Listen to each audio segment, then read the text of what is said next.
তোমরা অনেকেই জানো যে আমি কিন্তু এখন বাড়িতে নেই। আমি এখন চলে এসেছি আমার ননদের বাড়িতে। ননদের শাশুড়ি মা মারা গেছেন আজকে কিন্তু 10 দিন।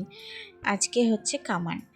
তো আমার ননদের বর, সে তো একটাই ছেলে, তো মুখাগ্নি করেছে, মায়ের মুখে যেহেতু আগুন দিয়েছে, তো সে আর তার স্ত্রী মানে আমার ননদ, তারা তো কিছু করতে পারবে না।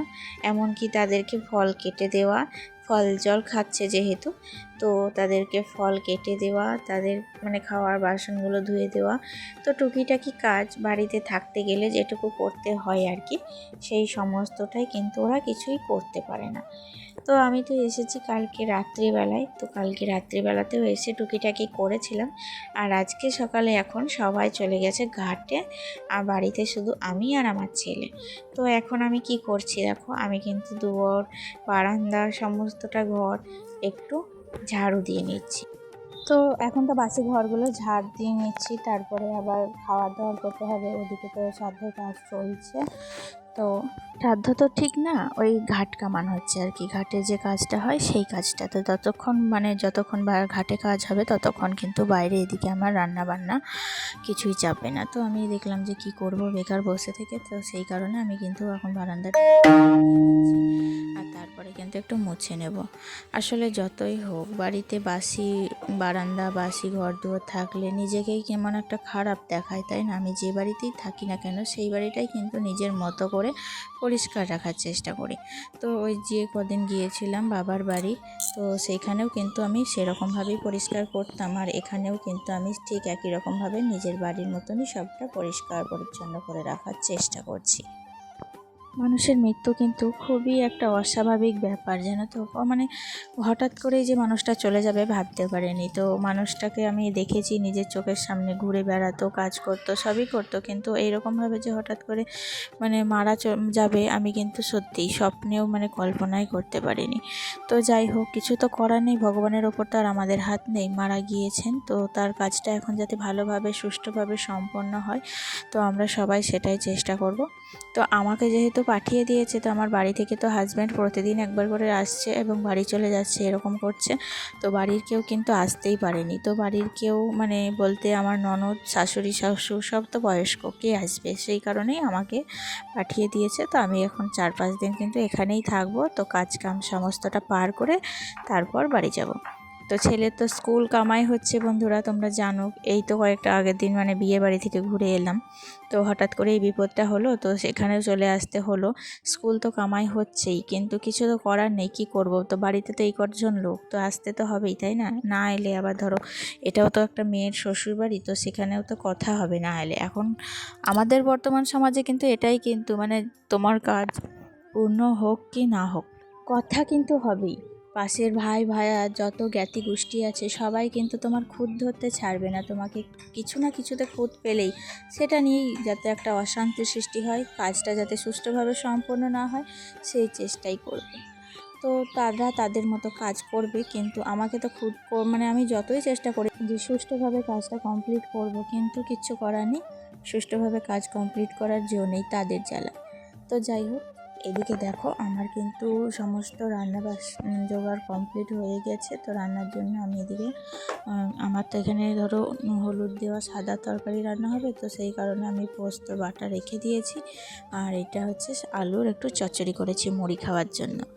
আর ওদিকে আলু কাটা, টমেটো কাটা দেখতেই পেলে, পোস্ত করব। তো এখন কিন্তু আমাকে ফোন করে এক্ষুনি জানালো যে আমাদের কাজ কমপ্লিট হয়ে গিয়েছে ঘাটে, তো তুমি কিন্তু ভাতটা বসিয়ে দাও। তো আমি তো দেখলাম যে তাড়াহুড়ো করে ভাত বসিয়ে দিই। তো ভাত বসানোর মধ্যে আমি, আমার হাজব্যান্ড আর আমার আরেকটা ননদ এসছে, তো সেই খাবে। আমরা মাত্র 3 জনের জন্য রান্না করব। আর বাদবাকি যারা দিদিরা আছে ওরা তো সব আজকে সব বেশি করবে, তো ওরা তো কেউ কিছু খাবে না। তো দেখো আমি অল্প একটু চাল নিয়ে নিয়েছি, আমাকে কিন্তু যাওয়ার আগে সমস্তটা দেখিয়ে দিয়েই গিয়েছিল। তো আমার কিন্তু কোনো রকম অসুবিধা হয়নি এখানে রান্না করতে, আমি নিজের মতো করেই কিন্তু রান্নাটা বসিয়ে দিয়েছি। তো যাই হোক, এদের জলে হয়তো আয়রন আছে, তার জন্য ভাতটা একটু লাল লাল হচ্ছিল, এটা একটু সমস্যা। তো আমার হাজব্যান্ডের কিন্তু খেতে খুবই কষ্ট হয়েছিল, কারণ ও তো এরকম এক তরকারি ভাত খেতে পারে না, আর ঘি খায় না, তো ওটাই হচ্ছে মেন সমস্যা। আর আমার ছেলের কিন্তু কোনো রকম সমস্যা হয়নি, কারণ ও তো ঘি খেতেই ভালোবাসে, ও তো এরকম তরকারিপাতি দিয়ে ভাত তেমন একটা খায় না। তো সেই যে কারণে আমি তো ঘি দিয়ে বাবুকে ভাতটা খাইয়ে দিয়েছিলাম। আর এখন দেখো আমি কিন্তু তেল দেবো না, তো আমি একটু ঘি দেবো কড়াইতে, তারপরে কিন্তু আলুগুলো দিয়ে লবণ দিয়ে লঙ্কা দিয়ে আমি কিন্তু পোস্তটা বাটা ফেলে দিয়ে আলু পোস্তটা রান্না কমপ্লিট করে নেব। তারপরে ভাতের মাঠটাও ঝরিয়ে নেব আর গ্যাসটা মুছে সবটা রেডি করে তারপরে রেখে দেবো। কোনো কিছু রান্না করার থেকে কিন্তু পোস্ত রান্নাটা সব থেকে সহজ পদ্ধতি। আর এখন তো আরও সহজ হয়ে গিয়েছে, রান্না বান্না তো এখানে মানে তেল ঝাল কিছুই নেই, তো সে জন্য রান্নাটা কিন্তু আরও সহজ হয়ে গিয়েছে। তো আমার কিন্তু কোনো রকম অসুবিধা হয়নি। তো সকাল থেকে কিছু খাওয়াও হয়নি জানো, এখন কিন্তু ঘড়ির কাঁটায় 12টা বেজে গিয়েছে। তো আমি একটু জল খাবার খেলাম, তো মানে ওই মুড়ি খেয়ে নিয়েছি, তরকারি করেছিলাম, তো সেই খাবার দিয়ে মুড়ি টুড়ি খেয়ে তারপর কিন্তু রান্নাটাও কমপ্লিট করে নিয়েছি। তো দেখো ফাইনালি আমার রান্নাবান্না সমস্তটাই কমপ্লিট হয়ে গিয়েছে। তো এখন কিন্তু আমি লবণ দিয়ে দেবো। তো লবণটা দিলেই আমার রান্নাটা কমপ্লিট। আর লাস্টে গ্যাসটা অফ করে তারপর কিন্তু পোস্ত বাটাটা দিয়ে দিয়েছি। তো এই হচ্ছে আমার রান্না আজকের। তোমরা যাই হোক দেখো, কিছু মনে করো না, আজকের ব্লগটা আমি ধরো বাইরে আছি তো একটু ওলট পালট হবেই আর কি। তো তারপরে চলে এসেছিলাম ব্যালকনিতে। ব্যালকনি থেকে তোমাদের বাইরেটা দেখাই। গ্রামটা কিন্তু বেশ ভালো, খারাপ না জানো, বেশ জমজমাট।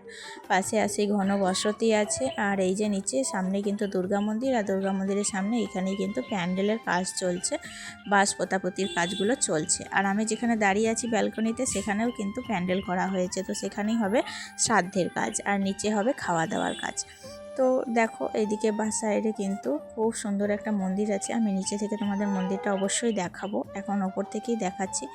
আর সামনেই তো মেন রোড আছে, মেন রোড দিয়ে গাড়ি যাতায়াত করে। এইখানেই সামনেই টোটো ধরলেই বাস স্ট্যান্ডও যাওয়া যায়, আবার কিন্তু গঙ্গার ঘাটও যাওয়া যায়। তো আমার ননদের বাড়িটা কিন্তু বেশ সুন্দর, তোমাদের একটু ননদের বাড়িটাও আমি ঘুরে দেখানোর চেষ্টা করছি, তো যতটুকু পারি আর কি দেখাবো। তো আমি এখন দাঁড়িয়ে আছি এই যে ছাদের ব্যালকনিতে, এটা হচ্ছে ব্যালকনি। আর এই দেখো এখানে আমার একটা সুন্দর জবা গাছ আছে, তো তাতে কিন্তু বেশ সুন্দর সুন্দর জবা ফুলও ফুটে রয়েছে, তোমরা দেখতে পাচ্ছ। আর পাশেই জানি না এখানে কিন্তু একটা মাটির এই যে একটা জায়গাটাতে এটা জল রাখা আছে। তো আমি দেখলাম জলটা নেড়ে যে কী রাখা আছে, হয়তো মাছ টাছ ফেলা আছে বা পদ্ম ফুলের বিচন ফেলা আছে, এটাই ভাবছিলাম হয়তো, সেই কারণে আমি একটু নেড়ে চেড়ে দেখলাম আর কি। তো দেখলাম কিছুই নেই, শুধু মানে মাটি জড়ো হয়ে গেছে, জলের তলায় পলি পড়ে গেছে।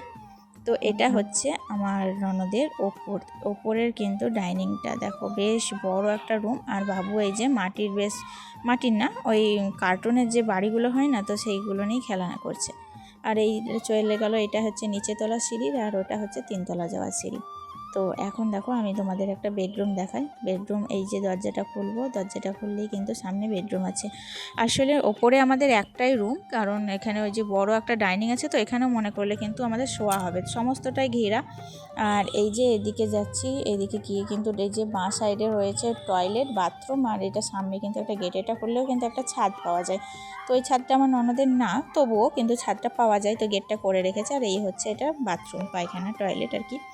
তো দেখাই তোমাদের, এটা হচ্ছে বাইরের সানসেটটা খুলে তোমাদের দেখাই, নিচে তলাটা একটু। তো দেখো এই যে আমি এখন কাঁচ দেওয়া আছে, কাঁচটা খুলছি, খুলে তোমাদের নিচেটা দেখাবো। নিচে কিন্তু অনেকগুলো গাছ আছে, যেহেতু পাকা উঠোন তবুও কর্নারে একটু মাটি রেখে সেখানে কিন্তু কয়েকটা গাছ লাগানো আছে। এটা হচ্ছে নিচে তলা আর কি। বাড়ির ডিজাইনটা কিন্তু সেই পুরনো দিনের আমলের আর কি, তবুও কিন্তু এত সুন্দর মানে করেছে তখনকার দিনে। তো খুবই সুন্দর একটা ডিজাইন, মানে ব্যালকনি, আমার কিন্তু বাড়িতে যদি একটু ব্যালকনি থাকে না আমার বেশ ভালো লাগে। আর এই দেখো এটা হচ্ছে বাইরে আর একটা বারান্দা রয়েছে, এই যে এটা লম্বা তলা, বেডরুম থেকে বেরিয়েই সোজা এই বারান্দাটা রয়ে গেছে। তো এখন দেখো এই দিক থেকে তারপরে আমি সোজা চলে আসবো বেডরুমে। বেডরুমটা কিন্তু খুবই একটু ছোট, বেশ একটা বড় না, নিচেকার বেডরুমগুলো বেশ বড়, ওপরের বেডরুমটা ছোট। তো যাই হোক ছোটোর ওপরেও কিন্তু খুব সুন্দর করে আমার ননদ ডেকোরেশন করে রেখেছে, দেখতে খুবই সুন্দর। আর যাই হোক এই যে একটা বিছানার মধ্যে খাট রয়েছে, এটা কিন্তু আমার শ্বশুরমশাইয়ের দেওয়া খাট, মানে ননদের বিয়ের খাট বলতে পারো। তো যাই হোক তোমাদের বাড়িটা ছোট্ট করে একটু ট্যুর দিলাম, পরে নিচের তলাটা ট্যুর দেব।